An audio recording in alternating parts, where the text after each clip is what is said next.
এবং ফল। মানুষের স্বভাব হলো এটাই যে তিনি নিজের প্রত্যেক পরিশ্রমের প্রতিফল প্রার্থনা করেন। বেশিরভাগ সময় এই ফলাফলের চিন্তা করতে করতে, কল্পনা করতে করতে উনি কর্ম করতে থাকেন যে আমি এই কাজটা করলে এই ফল পাবো। সেই সব কল্পনা করতে থাকেন যা না তার হাতে আছে, না আছে অধিকার আর না আছে নিয়ন্ত্রণ। উনি শুধু নিজের কর্ম করতে পারেন। উনি কি ফল পাবেন তা তার হাতে কখনোই নেই। তাই আপনিও শুধুমাত্র কর্ম করতে থাকুন, ফলের চিন্তা করবেন না। মনে রাখবেন, শিকড় এবং শাখা যেভাবে একে অপরের সাথে জড়িয়ে, সেইভাবেই একে অপরের সাথে জড়িয়ে কর্ম এবং ফল। যেরকম কর্ম আপনি করবেন সেরকম ফল আপনি অবশ্যই পাবেন। তাই এই ফলের আশায় কর্মের সময় কখনোই নষ্ট করবেন না, কারণ যে ব্যক্তি সময় নষ্ট করেন, সময় সেই ব্যক্তিকে অবশ্যই নষ্ট করে দেয়। কর্ম করুন নিঃস্বার্থভাবে, ফলের চিন্তা করবেন না, আর আমার সাথে ভালোবেসে বলুন রাধা রাধা। কর্ম এবং ফল। দেখতে গেলে এই সমস্ত ব্রহ্মাণ্ড এই দুইয়ের মাঝেই স্থির হয়ে আছে। মানুষজন কর্ম করেন ভালো ফল লাভের আশায়, আর ভালো ফল লাভের আশায় উনি এটাই ভুলে যান যে উনি যে কর্ম করছেন তা কি করছেন। আমি বলেছিলাম কর্ম করুন ফলের চিন্তা না করে, কিন্তু কি কর্ম করছেন সেই বিষয়ে ভাবাটাও অত্যন্ত আবশ্যক। নয়তো অনেক সময় আমরা এমন কর্ম করে ফেলি যা না চাইতেও বিষে পরিণত হয়, যা হয়েছে দুঃশাসনের সাথে, দুর্যোধনের সাথে, গুরু দ্রোণের সাথে। একজনের মানসিকতা উচিত ছিল না, একজনের বিবেক উচিত ছিল না, আরেকজন যে পক্ষ নির্বাচন করেছিলেন সেই পক্ষ উচিত ছিল না। আর যা কিছু ওনাদের সাথে হলো, আপনার, আমার, আমাদের সকলের সাথে তা হতে পারে। আমি বলেছিলাম কর্ম করুন, ফলের চিন্তা করবেন না, কিন্তু এই কর্মের বিষয়ে বিচার করে দেখাটাও ততটাই আবশ্যক। দেখুন, কর্ম করার উচিত প্রক্রিয়া ফলের চিন্তা না করা, কিন্তু যদি আপনার কর্ম শুভ হয় তাহলে তার ফলও নিয়তি আপনাকেই দেবে। সর্বদা কর্ম করার সময় এটা ভাবুন যে আপনার এই কর্ম এই সংসারকে, এই সমাজকে, আপনার পরিবারকে, আপনার আশেপাশের মানুষজনকে কোন দিশায় নিয়ে যাবে। যদি এটা সবার জন্য মঙ্গলময় হয় তাহলে কর্ম করতে থাকুন। আর হ্যাঁ, নিশ্চিত রূপে ফলের চিন্তা করবেন না। আসুন আমার সাথে ভালোবেসে বলুন রাধা রাধা। বটবৃক্ষের বীজ সর্ষের দানার থেকেও ছোট হয়, কিন্তু যখন তা নিজের রূপ ধারণ করে তখন তা বিশাল বৃক্ষের আকার ধারণ করে, যা সহস্র বছর ধরে বেঁচে থাকে, ছায়া প্রদান করে, পাখিদের আশ্রয় প্রদান করে, আর দেয় পথচারীদের বিশ্রাম করার স্থান। কেন? কারণ সেই ছোট বীজ তা মাটির ভেতরে গিয়ে নিজের খোলস ত্যাগ করে। অন্ধকারে থাকে সে, যতই আলো আসুক না কেন, যতই বর্ষা আসুক না কেন, সব সহ্য করে। আর তারপরে একটা চারা গাছ অঙ্কুরিত হয়, তারপর ধীর গতিতে একটা বিশাল বৃক্ষতে পরিণত হয়। দেখুন, জীবনে কঠিন সময় আসে, এই জন্য নয় যে আপনি হার মেনে নেবেন, এই জন্য আসে যাতে আপনি ভবিষ্যৎ নির্মাণের জন্য নিজেকে তৈরি করতে পারেন। যদি কঠিন সময়ে আপনি ওই বীজের মতো দৃঢ় হয়ে থাকতে পারেন, তাহলে আপনিও একদিন সেই বিশাল বৃক্ষের মতো নিজের অস্তিত্ব গড়ে তুলতে পারবেন, যা সহস্র বছর পর্যন্ত মনে রাখা হবে। আসুন আমার সাথে ভালোবেসে বলুন রাধা রাধা। এই ব্রহ্মাণ্ড কত বৃহৎ, তাই না? যার সম্মুখে এই পৃথিবীকেও একটা বিন্দুর মতো মনে হয়। আর এই পৃথিবীতে আমরা কে হই, আমাদের আকার কিরকম, আমাদের অস্তিত্বই বা কি? যখন আমরা এভাবে ভাবি তখন মনে হয় আমরা কিছুই নই। তা আমরা যখন কিছুই নই, তাহলে আমরা এত চিন্তা করি কেন? কি ভেবে ভয় পাই? কাকেই বা এত ভয় পাই? কে আমাদের মারতে পারে আর কেই বা আমাদের জন্ম দেবে? আত্মার আসলে না কখনো জন্ম হয় আর না কখনো মৃত্যু। আত্মা শুধুই শরীর বদল করে। আপনি, আমি, আমরা সকলে এই শরীর নয়, আমরা হলাম আত্মা, যা হলো পরম আত্মার পরম অঙ্গ। সেই জন্য মনে রাখবেন, বাইরের কোথাও দেখবেন না, নিজের অন্তরের গভীরে গিয়ে দেখুন, আত্মাকে উপলব্ধি করতে শিখুন।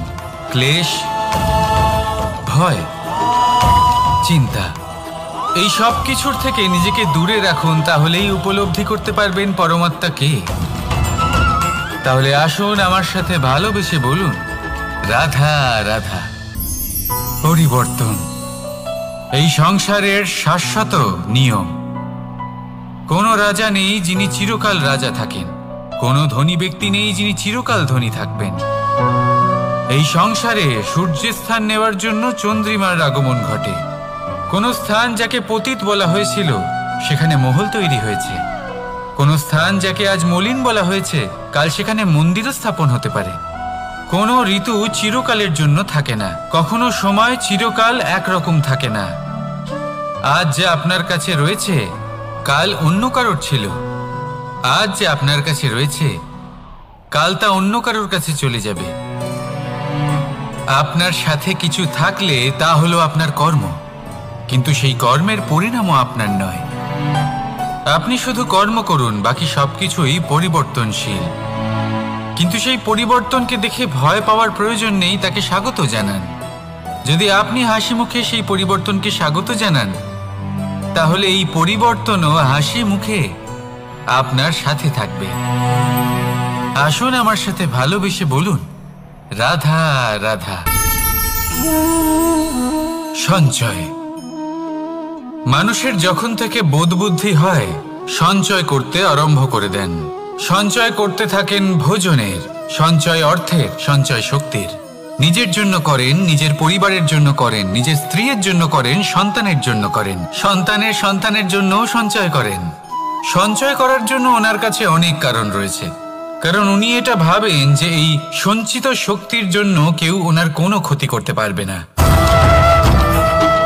মানুষ ভুলে যান একটা গুরুত্বপূর্ণ কথা, এই সত্য, উনি এই সংসারে খালি হাতেই এসেছিলেন আর এখান থেকে ওনাকে খালি হাতেই যেতে হবে। যা এখানকার তা এখানেই থেকে যাবে। আর যদি কিছু ওনার সাথে যায় তা হলো ওনার কর্ম, আর কিচ্ছু নয়। তাই যদি কিছু অর্জন করতে চান তাহলে শুভ কর্ম অর্জন করুন, আত্মশক্তি অর্জন করুন, কারণ পরলোকে এটাই হবে আপনার সম্পত্তি। তাহলে কি এটা আপনি অর্জন করতে চান না? আসুন আর আমার সাথে ভালোবেসে বলুন, রাধা রাধা। সদিচ্ছা। দেখতে গেলে 3 অক্ষরে তৈরি এই শব্দ, কিন্তু সমস্ত ত্রিলোক তার উপরেই আধারিত। আপনি এই সংসারে এসেছেন, তখন অবশ্যই শ্বাস নেবেন, কিন্তু তার বদলে আপনাকে কিছু তো দিতেই হবে। আপনার উপর নির্ভর করছে আপনি কি দেবেন। কি দেবেন এই সংসারকে, এই সমাজকে, নিজের পরিবারকে, আর তার বদলে কি নেবেন? যশ নাকি অপযশ? দেখুন, এক ছিল রাবণ, যে কিনা সমুদ্র পার করল সীতাকে অপহরণ করার জন্য, আর এক ছিলেন রামচন্দ্র, যিনি সমুদ্র পার করেছিলেন, সেতু বানিয়ে গিয়েছিলেন সীতাকে ফিরিয়ে নিয়ে আসার জন্য। দুজনেই সমুদ্র পার করেছিলেন, শুধু পার্থক্য ছিল সদিচ্ছাকে বোঝার, লক্ষ্যের। অনেক মানুষের যাত্রা একরকম হতেই পারে, কিন্তু আনন্দ তখনই লাভ করবেন যখন লক্ষ্য শুভ হবে, মহান হবে। এই লক্ষ্য দিয়ে এই সংসারের কল্যাণ হবে এবং মানুষের সম্মান হবে। যদি আপনার সংকল্প উচিত হয় তাহলে আপনার লক্ষ্য উচিতই হবে, নয়তো শুধুমাত্র বিনাশ হবে। আর উচিত এটাই হবে যে বিনাশের হাত থেকে যেন নিজেকে বাঁচানো যায়, কি বলেন? তাই জীবনে যে লক্ষ্য স্থির করছেন মনে রাখবেন তা যেন শুভ লক্ষ্য হয়। যদি এরকম হয় তাহলে আপনার যাত্রা, আপনার জীবন দুটোই শুভময় হবে।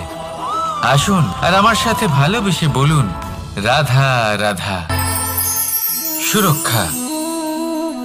এই সুরক্ষা আসলে কি? এটা কি কোনো কবচ নাকি কোনো সীমা? এই সুরক্ষা আসলে অন্য কিছু। আমাদের মাতা পিতা, আমাদের প্রিয়জন, আমাদের বন্ধু, এই সমাজ, আমাদের শুভাকাঙ্ক্ষী, আমাদের আত্মীয়, এনারা সবাই আমাদের জীবনে কোনো না কোনো ভাবে সুরক্ষা দিয়ে থাকেন, একটা কবচ দিয়ে থাকেন কোনো না কোনো রূপে। কিন্তু দেখতে গেলে আমাদের পরাক্রমের পথে আমাদের বীরত্বের পথে, আমাদের সাহসের পথে এই সুরক্ষাই সবথেকে বড় বাধা হয়ে দাঁড়ায়।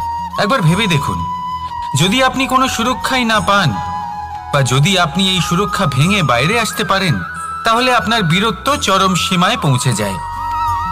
কেন?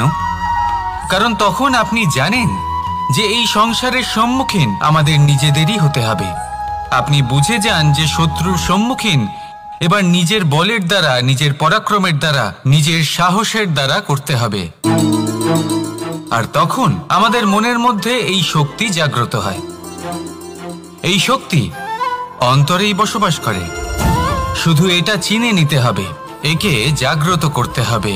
আর এটা সুরক্ষা ভেঙে যাওয়ার পরেই সম্ভব হয়। আর যারা নিজের শক্তি সম্পর্কে জানেন, যিনি নিজেই জানেন তিনি কতটা শক্তিশালী, তিনি নিজেই নিজের সুরক্ষা কবচ চিরকালের মতো ভেঙে ফেলে দেন, ঠিক কর্ণের মতো। আর তারপরে দেখুন, আপনার পরাজয় হোক বা বিজয়ী হোক না কেন, সেটাই অনেক বড় হয়, সেটাই প্রশস্ত হয়ে থাকে। সেই জন্য ত্যাগ করুন নিজের ভয়কে, নিজের আশেপাশের এই সুরক্ষা চক্রকে ভেঙে ফেলুন। আর সম্মুখীন হন এই সংসারের নিজের শত্রুর সম্মুখীন হন। পরাক্রমের এই অঙ্কুর, তা অঙ্কুরিত হওয়ার জন্য বীজের উপরের এই কবচ, এটা ভেঙে যাওয়া অতি আবশ্যক। আসুন আমার সাথে ভালোবেসে বলুন, রাধা রাধা। যখন আমরা হাঁটতে থাকি আর আমাদের পায়ে কাঁটা বিঁধে যায়, তখন মুখ দিয়ে আহ বেরিয়ে আসে, কান্না চলে আসে, আর অনেক সময় অভিশাপও বেরিয়ে আসে। কিন্তু আমরা কি কখনো এটা এইভাবে দেখেছি, এইভাবে ভেবেছি যে আমরা যে পথে চলেছি সেই পথে কাঁটা বিঁধেছে, নাকি আমরা সেই পথ নির্বাচন করেছি যাতে শুধুই কাঁটা রয়েছে? নাকি আমরা এভাবে ভেবে দেখেছি যে এই কাঁটা আমাদের কষ্ট দিতে এসেছে, নাকি এটা আমরাই বিছিয়ে রেখেছিলাম? সাবধান থাকা উচিত ছিল, কারণ কাঁটা বিঁধলে যন্ত্রণা হবে, চিৎকার করে ফেলতে পারি, মুখ থেকে অভিশাপও বেরিয়ে আসতে পারে। কিন্তু এই অভিশাপ শুধুমাত্র আমাদের তরফ থেকে অভিশাপ হয়, সামনের ব্যক্তিটির ওপরও নির্ভর করে। এবার সেই ব্যক্তি যদি এমন হয় যে ফুল আর কাঁটা এই দুই সমানভাবে গ্রহণ করতে পারে, তার কাছে অভিশাপও বরদানে পরিণত হয়। শেষ পর্যন্ত ব্যাপারটা দাঁড়ায় ভাবনা, চিন্তা, দৃষ্টিভঙ্গির ওপর। কারণ আপনার এই ভাবনাই সত্যি হয়ে সামনে আসে। সেই জন্য এই ভাবনা, চিন্তা, মানসিকতাকে গুরুত্ব সহকারে দেখবেন। এই বিবেচনা নিয়ে বিবেচনা করতে শিখুন। আমার কথার অর্থ হলো যে জীবনে যখন এরকম কিছু একটা ঘটবে, তখন ভেবে দেখুন যে এরকম কেন হলো। আপনি কি এমন কোনো কর্ম করেছিলেন যার কর্মফল এটা? এমন কোনো কাজ যা অনুচিত ছিল, অসত্য ছিল, যা অভদ্রতার কারণ ছিল? ভেবে দেখা প্রয়োজন। দেখুন, ইচ্ছে হলো আপনার যে আপনি কি করতে চান, ভাবনা আপনার, সত্য আপনার, জীবন আপনার, সিদ্ধান্ত আপনার। আসুন আর আমার সাথে ভালোবেসে বলুন, রাধা রাধা। সময়, এই সময় আসলে কি? এই সময় একটা সরল রেখা তো কখনোই নয়। সময় হলো একটা চক্র, যেখানে এর আদি সেখানেই হলো এর অন্ত, আর যেখানে তা শেষ হয় সেখান থেকেই তার শুরু হয়। এই সময় একটা অত্যন্ত বিচিত্র চিন্তা, বিচিত্র ভাবনা, একটা বিচিত্র বস্তু যা কেউ বুঝতে পারেন না। এই সময়ের লীলা, এর কোনো প্রমাণ নেই, কোনো জ্ঞান নেই, কোনো পরিমাপ নেই। শুধু এটুকু আমরা জানতে পারি, যেখানে শেষ হবে সেখান থেকে একটা নতুন সূচনাও হবে। যা আজ আপনার কাছে আছে, কাল অন্য কারোর কাছে যাবে, তারপরে তার কাছ থেকেও অন্য কারোর কাছে যাবে, তারপরে তার থেকেও ছিনিয়ে নেওয়া হবে। এই নিয়তির একজনের কাছ থেকে অন্যজনের কাছে আদান প্রদানের এই সময় হলো আপনার সময়। এই সময়ের সদ্ব্যবহার করুন, এই সময়কে বাঁচুন। আপনাকে শুধু এটাই সুনিশ্চিত করতে হবে যে আপনি কোন পক্ষে আছেন। আর সত্যি বলতে কি, আপনার জীবনের পরিণাম নির্ভর করে আপনার নির্বাচনের ওপর। আপনি কোন পক্ষ নির্বাচন করছেন। তাহলে মনে রাখবেন, জীবনে সেই পক্ষই নির্বাচন করবেন যা চয়ন করার পরে আপনি সুখ অনুভব করবেন, আপনি সন্তোষ লাভ করবেন, প্রসন্নতা লাভ করবেন। আর আমি এটাই সুনিশ্চিত করব যে এই পক্ষ যেন শান্তির পক্ষ হয়, এই পক্ষই যেন প্রেমের পক্ষ হয়। তাহলে চিন্তা করবেন না, আর আসুন আমার সাথে ভালোবেসে বলুন, রাধা রাধা। দৃষ্টি আর দৃষ্টিভঙ্গি, এই সমগ্র লীলা হলো এই দুইয়ের। বিচিত্র হতে পারে, কিন্তু এটাই সত্যি। এবার আপনাকে একটা উদাহরণ দিয়ে বোঝাই। অনেক সময় আপনি কোনো ব্যক্তিকে এটা বলতে শুনবেন যে আমি আমার নিজের উপরে গর্ব করি, আমি নিজেকে নিয়ে গর্ব করি, আমি খুব ভালোভাবে আমার মা বাবার সেবা করি, ওনাদের আমি সবসময় সুখী রাখি, ওনাদের আমি একটা বাড়ি দিয়েছি, সকল সুখ সুবিধা দিয়েছি, ওনাদের জীবনে প্রত্যেক জিনিস দিয়েছি আর দেব যা তাদের প্রয়োজন। এবার আমাকে বলুন যে আপনি কে হন। আপনি হলেন সেই বীজ যা আপনার মাতা পিতা রোপণ করেছেন। আপনার মা বাবাই আপনাকে এই সংসারে জন্ম দিয়েছেন। এবার এইসব কথার কি তাৎপর্য? এই হলো সেই ব্যক্তির দৃষ্টিভঙ্গি। এবার দেখা যাক এই প্রকৃতি আমাদের কি শেখায়। কখনো কোনো গাছকে দেখবেন, যখন সেই গাছে ফল আসে, সে মালিকে এটা বলে না যে দেখো আমি তোমাকে ফল খেতে দিচ্ছি। সেই বৃক্ষ এটা বলে না যে দেখো আমি তোমায় আহার করতে দিচ্ছি, কারণ ও জানে যে এটা হলো সেই মালির পরিশ্রম, এটা হলো তারই কর্মের ফল, আর এটা তারই পাওয়া উচিত। সে বলে যে তোমার জিনিস তোমাকেই অর্পণ করলাম, এ আমার জিনিস নয়। ও জানে সেই মালির গুরুত্ব আসলে কি, এটা হলো তার দৃষ্টিভঙ্গি। সেই জন্য আপনি জীবনে কোন ব্যক্তির মধ্যে, কোন পশু পাখির মধ্যে, কোন প্রাণীর মধ্যে, কোন পরিস্থিতিতে, কোন আবেগের মুহূর্তে কি দেখতে পাচ্ছেন, সেটা আপনার দৃষ্টিভঙ্গির উপরে নির্ভর করছে। তাই নিজের মনে ধনাত্মক ভাব জাগ্রত করুন, শুভ চিন্তা নিয়ে আসুন। এই ভাবনাই সত্য হয়ে সামনে আসবে। এই দৃষ্টিভঙ্গি এমন হয়ে যাবে যে আপনার জীবনে সবকিছুই শুভ হবে। তাহলে আসুন আর আমার সাথে ভালোবেসে বলুন, রাধা রাধা। প্রতিশোধ অথবা কাউকে দুঃখ দেওয়ার ভাবনা, যদি এটা আপনার মনে থাকে, তাহলে আপনি নিজের মনেই যন্ত্রণার একটা বিশাল বৃক্ষ রোপণ করছেন, এটা মনে রাখবেন। কারণ কাউকে দুঃখ দেবার এই ভাবনা, এটা হলো সেই বীজ যা আপনার মনেই পতিত হবে, আপনার মনেই অঙ্কুরিত হবে, আর আপনার মনেই একটা বিশাল বৃক্ষরূপে বেড়ে উঠবে। জীবন আপনার, কর্ম আপনার, কাউকে দুঃখ দেবার ভাবনা আপনার ছিল, এই বৃক্ষ হলো আপনার, তাই এর ফলও আপনিই পাবেন, যা গ্রহণও আপনাকেই করতে হবে। মনে রাখবেন, যে মানুষ এটা ভাবে যে আমি ওকে দুঃখ দেব, ওকে কষ্ট দিতে চাই আমি, সেই মানুষই দুঃখ আর কষ্ট পেয়ে থাকে। যদি সেই জায়গায় আপনি এটা ভাবেন যে আমি কাউকে সুখী করে তুলতে চাই, কাউকে সুখ প্রদান করতে চাই, তাহলে তারও বীজ আপনার মনেই রোপণ হবে, বৃক্ষে পরিণত হবে, যার ফলও আপনিই পাবেন। এখানে বিষয়টা হলো শুধু মানসিকতার চিন্তা, যা সত্য হয়ে আপনার সামনে আসে। তাহলে এই মানসিকতা শুভ করুন, সবার জন্য মঙ্গল কামনা করুন। অন্যের মনে আপনার জন্য ভালো চিন্তা থাকুক বা না থাকুক, আপনি সবার জন্য শুভ চিন্তা করে কর্ম করতে থাকুন, তাহলে আপনার সাথেও ভালোই হবে। তাহলে আসুন আর আমার সাথে ভালোবেসে বলুন, রাধা রাধা। সুখ আর অভিজ্ঞতা, এই দুই জীবনে একসাথে কখনোই আসে না। মনে রাখবেন, যেখানে সুখ থাকে সেখানে অভিজ্ঞতা থাকে না, আর যখন এই সুখ আমাদের জীবন থেকে দূরে চলে যায়, তখন আমাদের জীবনে আসে এই অভিজ্ঞতা। পরমাত্মা, প্রকৃতি, নিয়তি এই অভিজ্ঞতাকে আমাদের জীবনে পাঠান, যাতে আমরা একটা অত্যন্ত গুরুত্বপূর্ণ শিক্ষা, একটা জ্ঞান প্রাপ্ত করতে পারি। এই অভিজ্ঞতা আমাদের শেখায় যে অতীতে এমন কি হয়েছিল যা আমাদের করা উচিত হয়নি। আমাদের শেখায় ভবিষ্যতে এমন কি আছে যা আমাদের করা উচিত আর কি করা উচিত নয়। দেখতে গেলে এই অভিজ্ঞতা আমাদের সেই শিক্ষা দেয় যার জন্য আমরা সুখের দিকে উচিতভাবে অগ্রসর হতে পারি।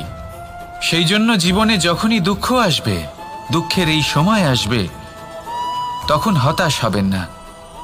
বোঝার চেষ্টা করুন এই পরিস্থিতি কেন এসেছে, কি শিক্ষা দিতে এসেছে। যদি আপনি সেই জ্ঞান লাভ করেন, সুখের পথে অগ্রসর হন, তাও উচিত রূপে, তাহলে এই অভিজ্ঞতার উদ্দেশ্য পূরণ হয়ে যায়।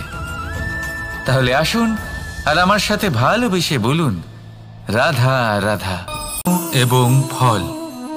মানুষের স্বভাব হলো এটাই যে তিনি নিজের প্রত্যেক পরিশ্রমের প্রতিফল প্রার্থনা করেন। বেশিরভাগ সময় এই ফলাফলের চিন্তা করতে করতে, কল্পনা করতে করতে উনি কর্ম করতে থাকেন যে আমি এই কাজটা করলে এই ফল পাবো। সেই সব কল্পনা করতে থাকেন যা না তার হাতে আছে, না আছে অধিকার, আর না আছে নিয়ন্ত্রণ। উনি শুধু নিজের কর্ম করতে পারেন। উনি কি ফল পাবেন তা তার হাতে কখনোই নেই। তাই আপনিও শুধুমাত্র কর্ম করতে থাকুন, ফলের চিন্তা করবেন না। মনে রাখবেন, শিকড় এবং শাখা যেভাবে একে অপরের সাথে জড়িয়ে, সেইভাবেই একে অপরের সাথে জড়িয়ে কর্ম এবং ফল। যেরকম কর্ম আপনি করবেন সেরকম ফল আপনি অবশ্যই পাবেন। তাই এই ফলের আশায় কর্মের সময় কখনোই নষ্ট করবেন না, কারণ যে ব্যক্তি সময় নষ্ট করেন, সময় সেই ব্যক্তিকে অবশ্যই নষ্ট করে দেয়। কর্ম করুন নিঃস্বার্থভাবে, ফলের চিন্তা করবেন না, আর আমার সাথে ভালোবেসে বলুন, রাধা রাধা। কর্ম এবং ফল। দেখতে গেলে এই সমস্ত ব্রহ্মাণ্ড এই দুইয়ের মাঝেই স্থির হয়ে আছে। মানুষজন কর্ম করেন ভালো ফল লাভের আশায়, আর ভালো ফল লাভের আশায় উনি এটাই ভুলে যান যে উনি যে কর্ম করছেন তা কি করছেন। আমি বলেছিলাম কর্ম করুন ফলের চিন্তা না করে, কিন্তু কি কর্ম করছেন সেই বিষয়ে ভাবাটাও অত্যন্ত আবশ্যক। নয়তো অনেক সময় আমরা এমন কর্ম করে ফেলি যা না চাইতেও বিষে পরিণত হয়, যা হয়েছে দুঃশাসনের সাথে, দুর্যোধনের সাথে, গুরু দ্রোণের সাথে। একজনের মানসিকতা উচিত ছিল না, একজনের বিবেক উচিত ছিল না, আরেকজন যে পক্ষ নির্বাচন করেছিলেন সেই পক্ষ উচিত ছিল না। আর যা কিছু ওনাদের সাথে হলো, আপনার, আমার, আমাদের সকলের সাথে তা হতে পারে। আমি বলেছিলাম কর্ম করুন, ফলের চিন্তা করবেন না, কিন্তু এই কর্মের বিষয়ে বিচার করে দেখাটাও ততটাই আবশ্যক। দেখুন, কর্ম করার উচিত প্রক্রিয়া ফলের চিন্তা না করা, কিন্তু যদি আপনার কর্ম শুভ হয় তাহলে তার ফলও নিয়তি আপনাকেই দেবে। সর্বদা কর্ম করার সময় এটা ভাবুন যে আপনার এই কর্ম এই সংসারকে, এই সমাজকে, আপনার পরিবারকে, আপনার আশেপাশের মানুষজনকে কোন দিশায় নিয়ে যাবে। যদি এটা সবার জন্য মঙ্গলময় হয় তাহলে কর্ম করতে থাকুন। আর হ্যাঁ, নিশ্চিত রূপে ফলের চিন্তা করবেন না। আসুন আমার সাথে ভালোবেসে বলুন, রাধা রাধা। বটবৃক্ষের বীজ সর্ষের দানার থেকেও ছোট হয়, কিন্তু যখন তা নিজের রূপ ধারণ করে তখন তা বিশাল বৃক্ষের আকার ধারণ করে, যা সহস্র বছর ধরে বেঁচে থাকে, ছায়া প্রদান করে, পাখিদের আশ্রয় প্রদান করে, আর দেয় পথচারীদের বিশ্রাম করার স্থান। কেন? কারণ সেই ছোট বীজ তা মাটির ভেতরে গিয়ে নিজের খোলস ত্যাগ করে। অন্ধকারে থাকে সে, যতই আলো আসুক না কেন, যতই বর্ষা আসুক না কেন, সব সহ্য করে। আর তারপরে একটা চারা গাছ অঙ্কুরিত হয়, তারপর ধীর গতিতে একটা বিশাল বৃক্ষতে পরিণত হয়। দেখুন, জীবনে কঠিন সময় আসে, এই জন্য নয় যে আপনি হার মেনে নেবেন, এই জন্য আসে যাতে আপনি ভবিষ্যৎ নির্মাণের জন্য নিজেকে তৈরি করতে পারেন। যদি কঠিন সময়ে আপনি ওই বীজের মতো দৃঢ় হয়ে থাকতে পারেন, তাহলে আপনিও একদিন সেই বিশাল বৃক্ষের মতো নিজের অস্তিত্ব গড়ে তুলতে পারবেন, যা সহস্র বছর পর্যন্ত মনে রাখা হবে। আসুন আমার সাথে ভালোবেসে বলুন, রাধা রাধা। এই ব্রহ্মাণ্ড কত বৃহৎ, তাই না? যার সম্মুখে এই পৃথিবীকেও একটা বিন্দুর মতো মনে হয়। আর এই পৃথিবীতে আমরা কে হই, আমাদের আকার কিরকম, আমাদের অস্তিত্বই বা কি? যখন আমরা এভাবে ভাবি তখন মনে হয় আমরা কিছুই নই। তা আমরা যখন কিছুই নই তাহলে আমরা এত চিন্তা করি কেন? কি ভেবে ভয় পাই? কাকেই বা এত ভয় পাই? কে আমাদের মারতে পারে আর কেই বা আমাদের জন্ম দেবে? আত্মার আসলে না কখনো জন্ম হয় আর না কখনো মৃত্যু। আত্মা শুধুই শরীর বদল করে। আপনি, আমি, আমরা সকলে এই শরীর নয়, আমরা হলাম আত্মা, যা হলো পরম আত্মার পরম অঙ্গ। সেই জন্য মনে রাখবেন, বাইরের কোথাও দেখবেন না, নিজের অন্তরের গভীরে গিয়ে দেখুন, আত্মাকে উপলব্ধি করতে শিখুন। ক্লেশ, ভয়, চিন্তা, এই সব কিছুর থেকে নিজেকে দূরে রাখুন, তাহলেই উপলব্ধি করতে পারবেন পরমাত্মা কে। তাহলে আসুন আমার সাথে ভালোবেসে বলুন, রাধা রাধা। পরিবর্তন এই সংসারের শাশ্বত নিয়ম। কোনো রাজা নেই যিনি চিরকাল রাজা থাকেন, কোনো ধনী ব্যক্তি নেই যিনি চিরকাল ধনী থাকবেন। এই সংসারে সূর্যের স্থান নেওয়ার জন্য চন্দ্রিমার আগমন ঘটে। কোন স্থান যাকে পতিত বলা হয়েছিল সেখানে মহল তৈরি হয়েছে। কোন স্থান যাকে আজ মলিন বলা হয়েছে কাল সেখানে মন্দিরও স্থাপন হতে পারে। কোনো ঋতু চিরকালের জন্য থাকে না, কখনো সময় চিরকাল একরকম থাকে না। আজ যে আপনার কাছে রয়েছে কাল অন্য কারোর ছিল। আজ যে আপনার কাছে রয়েছে কাল তা অন্য কারোর কাছে চলে যাবে। আপনার সাথে কিছু থাকলে তা হলো আপনার কর্ম, কিন্তু সেই কর্মের পরিণামও আপনার নয়। আপনি শুধু কর্ম করুন, বাকি সবকিছুই পরিবর্তনশীল। কিন্তু সেই পরিবর্তনকে দেখে ভয় পাওয়ার প্রয়োজন নেই, তাকে স্বাগত জানান। যদি আপনি হাসি মুখে সেই পরিবর্তনকে স্বাগত জানান, তাহলে এই পরিবর্তনও হাসি মুখে আপনার সাথে থাকবে। আসুন আমার সাথে ভালোবেসে বলুন, রাধা রাধা। সঞ্চয়। মানুষের যখন থেকে বোধ বুদ্ধি হয় সঞ্চয় করতে আরম্ভ করে দেন। সঞ্চয় করতে থাকেন ভোজনের, সঞ্চয় অর্থের, সঞ্চয় শক্তির।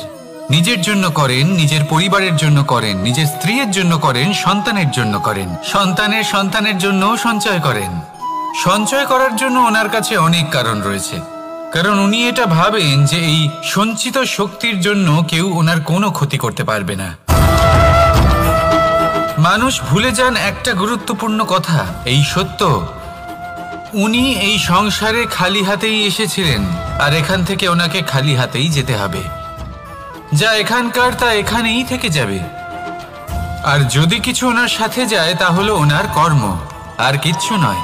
তাই যদি কিছু অর্জন করতে চান তাহলে শুভ কর্ম অর্জন করুন, আত্মশক্তি অর্জন করুন, কারণ পরলোকে এটাই হবে আপনার সম্পত্তি। তাহলে কি এটা আপনি অর্জন করতে চান না? আসুন আর আমার সাথে ভালোবেসে বলুন, রাধা রাধা। সদিচ্ছা। দেখতে গেলে 3 অক্ষরে তৈরি এই শব্দ, কিন্তু সমস্ত ত্রিলোক তার উপরেই আধারিত।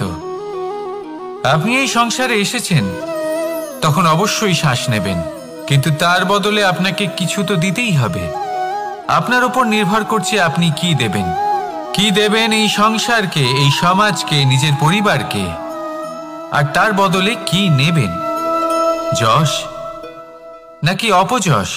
দেখুন, এক ছিল রাবণ, যে কিনা সমুদ্র পার করল সীতাকে অপহরণ করার জন্য, আর এক ছিলেন রামচন্দ্র, যিনি সমুদ্র পার করেছিলেন, সেতু বানিয়ে গিয়েছিলেন সীতাকে ফিরিয়ে নিয়ে আসার জন্য।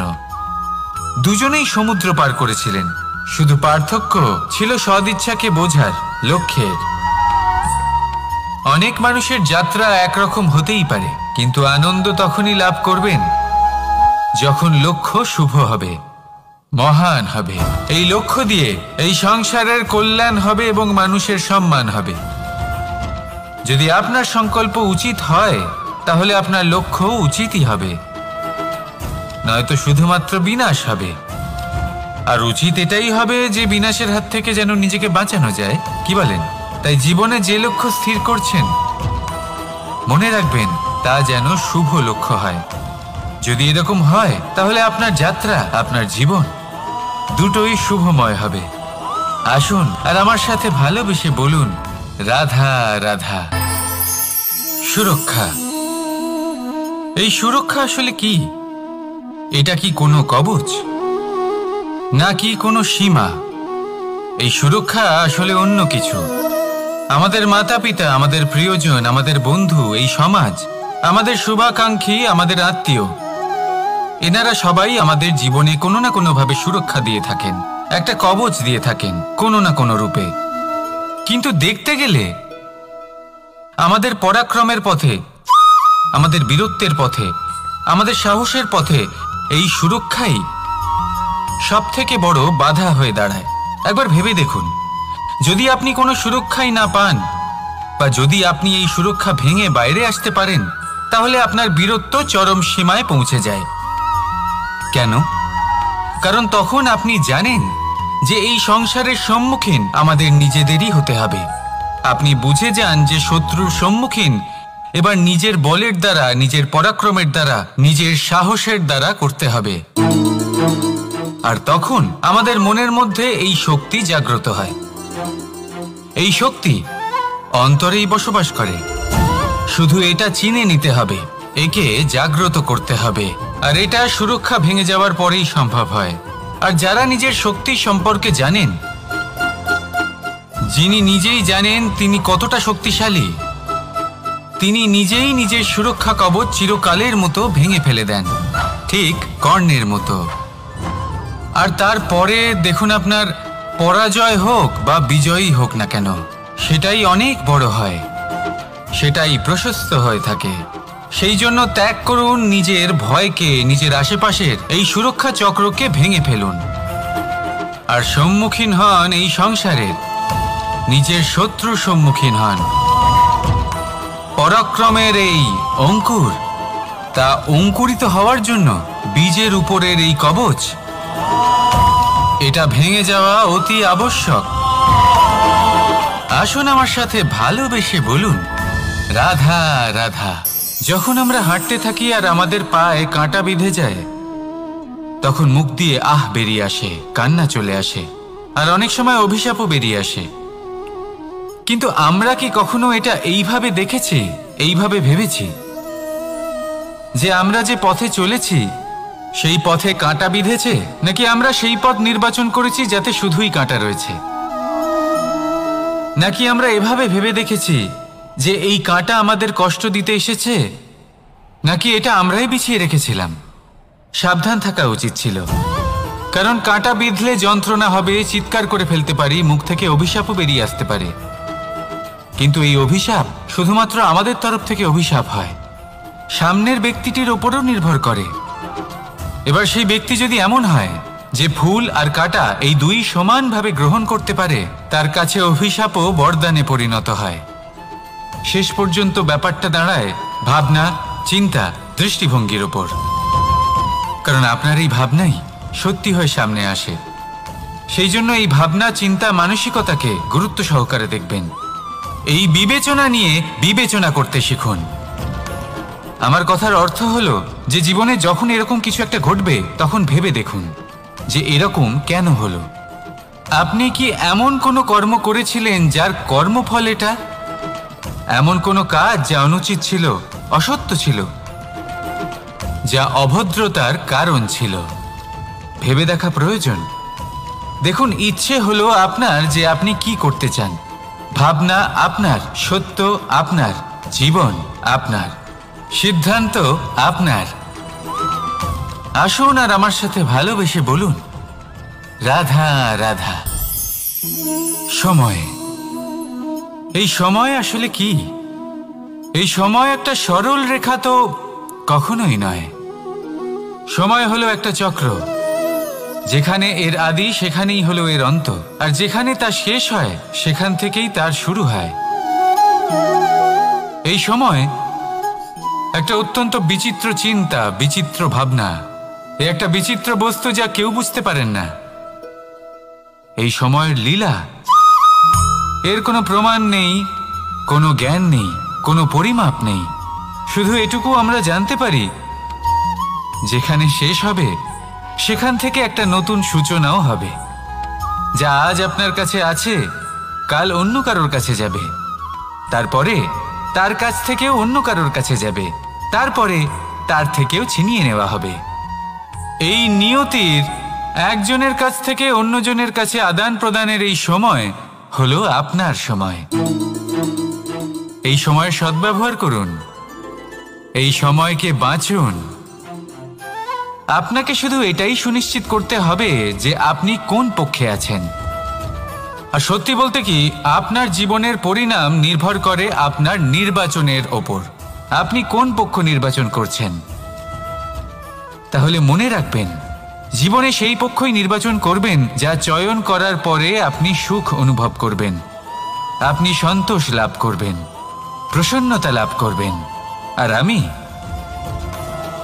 আমি এটাই সুনিশ্চিত করব যে এই পক্ষ যেন শান্তির পক্ষ হয়, এই পক্ষই যেন প্রেমের পক্ষ হয়।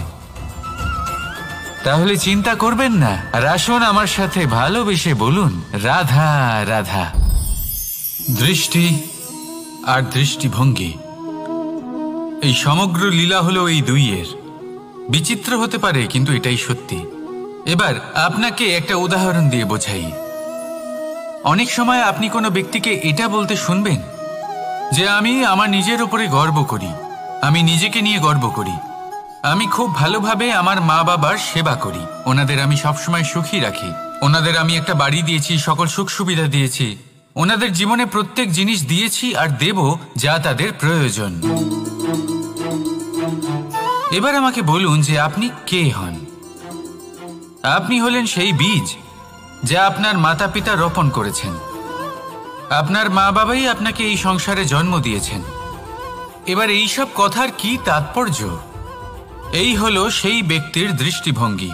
এবার দেখা যাক এই প্রকৃতি আমাদের কি শেখায়।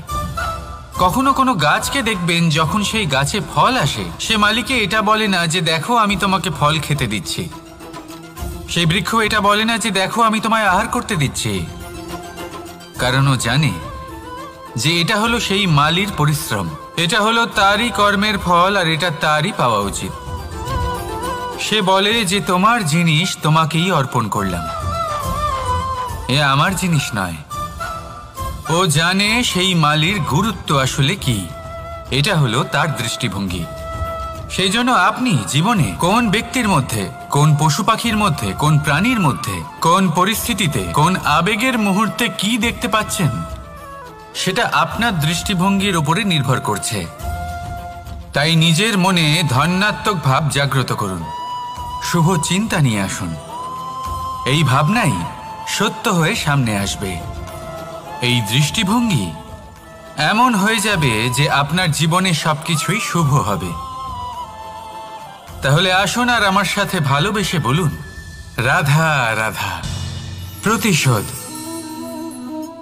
অথবা কাউকে দুঃখ দেওয়ার ভাবনা, যদি এটা আপনার মনে থাকে তাহলে আপনি নিজের মনেই যন্ত্রণার একটা বিশাল বৃক্ষ রোপণ করছেন, এটা মনে রাখবেন। কারণ কাউকে দুঃখ দেবার এই ভাবনা, এটা হলো সেই বীজ যা আপনার মনেই পতিত হবে, আপনার মনেই অঙ্কুরিত হবে, আর আপনার মনেই একটা বিশাল বৃক্ষরূপে বেড়ে উঠবে। জীবন আপনার, কর্ম আপনার, কাউকে দুঃখ দেবার ভাবনা আপনার ছিল, এই বৃক্ষ হলো আপনার, তাই এর ফলও আপনিই পাবেন, যা গ্রহণও আপনাকেই করতে হবে। মনে রাখবেন, যে মানুষ এটা ভাবে যে আমি ওকে দুঃখ দেব, ওকে কষ্ট দিতে চাই আমি, সেই মানুষই দুঃখ আর কষ্ট পেয়ে থাকে। যদি সেই জায়গায় আপনি এটা ভাবেন যে আমি কাউকে সুখী করে তুলতে চাই, কাউকে সুখ প্রদান করতে চাই, তাহলে তারও বীজ আপনার মনেই রোপণ হবে, বৃক্ষে পরিণত হবে, যার ফলও আপনিই পাবেন। এখানে বিষয়টা হলো শুধু মানসিকতার চিন্তা, যা সত্য হয়ে আপনার সামনে আসে। তাহলে এই মানসিকতা শুভ করুন, সবার জন্য মঙ্গল কামনা করুন। অন্যের মনে আপনার জন্য ভালো চিন্তা থাকুক বা না থাকুক, আপনি সবার জন্য শুভ চিন্তা করে কর্ম করতে থাকুন, তাহলে আপনার সাথেও ভালোই হবে। তাহলে আসুন আর আমার সাথে ভালোবেসে বলুন রাধা রাধা।